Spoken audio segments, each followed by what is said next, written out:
بسم اللہ الرحمن الرحیم۔ اکثر ہمارے ذہنوں میں یہ سوال پیدا ہوتا ہے کہ کیا پرندوں کو قید کر کے رکھا جا سکتا ہے؟ کیا ہمارے پیارے نبی حضرت محمد صلی اللہ علیہ وآلہ وسلم کی کوئی حدیث پاک اس موضوع پر موجود ہے؟ کبوتر کو گھر میں رکھنے سے خوشحالی آتی ہے یا کہ وہ گھر والوں کے لیے منحوس ہوتا ہے؟ کبوتروں کا جنات سے کیا تعلق ہے؟ کبوتر کسی بھی شخص کو بد دعا کب دیتا ہے؟ ناظرین گرامی، سب سے پہلے تو اس بات کو ذہن نشین کر لیجئے کہ گھروں میں جانور اور پرندے پالنا جائز ہے، بشرط یہ کہ ان کی خوراک اور نگہداشت کا بھرپور انتظام کیا جائے، ان کو تنگ نہ کیا جائے اور بیماری کی صورت میں ان کا علاج معالجہ کروایا جائے۔ ناظرین گرامی، بخاری کی حدیث نمبر 2291 اور مسلم کی حدیث نمبر 1692 پر روایت اس طرح موجود ہے کہ حضرت انس رضی اللہ تعالی عنہ کے چھوٹے بھائی نے ایک پرندہ پال رکھا تھا، اور جب بھی رسول اللہ ان کے گھر جاتے تو یوں دریافت کرتے، اے ابو عمیر، اس پرندے کا کیا کیا جس سے بچہ کھیلتا ہے؟ اب ذرا غور فرمائیے کہ اگر پرندہ رکھنا گناہ ہوتا تو ضرور حضور نبی کریم حضرت انس کو منع فرماتے۔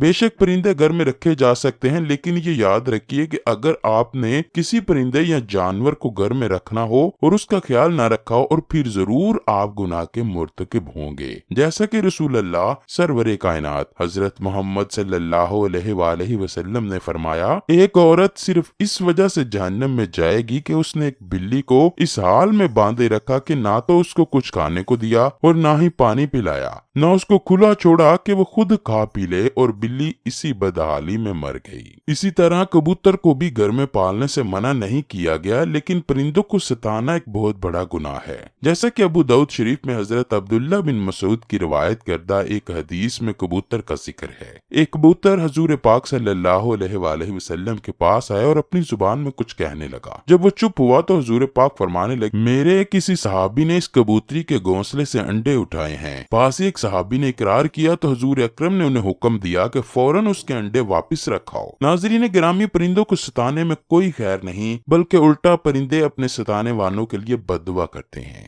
چونکہ کبوتر بھی ان پرندوں میں شامل ہے جو کہ انبیاء علیہ الصلوۃ والسلام کا پسندیدہ رہا ہے، اسی لیے اگر کبوتر کو ستایا جائے گا تو کبوتر بھی بد دعا دے سکتا ہے، لہٰذا کبوتر کو ستانے سے اجتناب کرنا چاہیے۔ کبوتر کے حوالے سے آپ کو یہ بتاتے چلیں کہ اسلامی تعلیمات اس کے بارے میں کیا کہتی ہیں۔ حدیث میں ہے کہ گھریلو کبوتر خدا کو بہت یاد کرتے ہیں اور اہل بیت کو دوست رکھتے ہیں، اور صاحب خانہ کو دعا دیتے ہیں کہ اللہ تمہیں برکت دے۔ کسی شخص نے رسول اللہ سے تنہائی کی شکایت کی تو رسول اللہ نے فرمایا، ایک جوڑا کبوتر کا پال لو۔ حضرت جعفر فرماتے ہیں کہ کبوتر پیغمبروں کے پرندوں میں سے ہے، کبوتر گھر میں رکھو، چونکہ حضرت نوح علیہ السلام نے اس کو پسند کیا ہے اور دعا دی ہے کہ کسی پرندے پر اتنا پیار نہیں آتا جتنا کبوتر پر آتا ہے۔ آپ نے فرمایا، جس گھر میں کبوتر ہو اس گھر میں رہنے والے جنوں کی آفتوں سے محفوظ رہیں گے، کیونکہ جنوں کے بچے گھروں میں کھیلتے پھرتے ہیں۔ جس گھر میں کبوتر ہوتے ہیں وہ ان سے مشغول رہتے ہیں اور آدمی کی طرف متوجہ نہیں ہوتے۔ یہ کبوتر ہی وہ خوش قسمت پرندہ تھا کہ جسے حضرت نوح علیہ السلام نے جب طوفان تھما تھا تو کشتی سے اڑایا کہ دیکھ کر آئے کہ کہاں پر خشکی موجود ہے۔ روایات بتاتی ہیں کہ کبوتر کے پر جڑنے میں بھی خیر ہے، کیونکہ یہ تب جڑتے ہیں جب شیطان بھاگتے ہیں۔ کبوتر بڑا ذہین پرندہ ہے جو اشخاص کو ان کی تصویر میں بھی پہچان لیتا ہے۔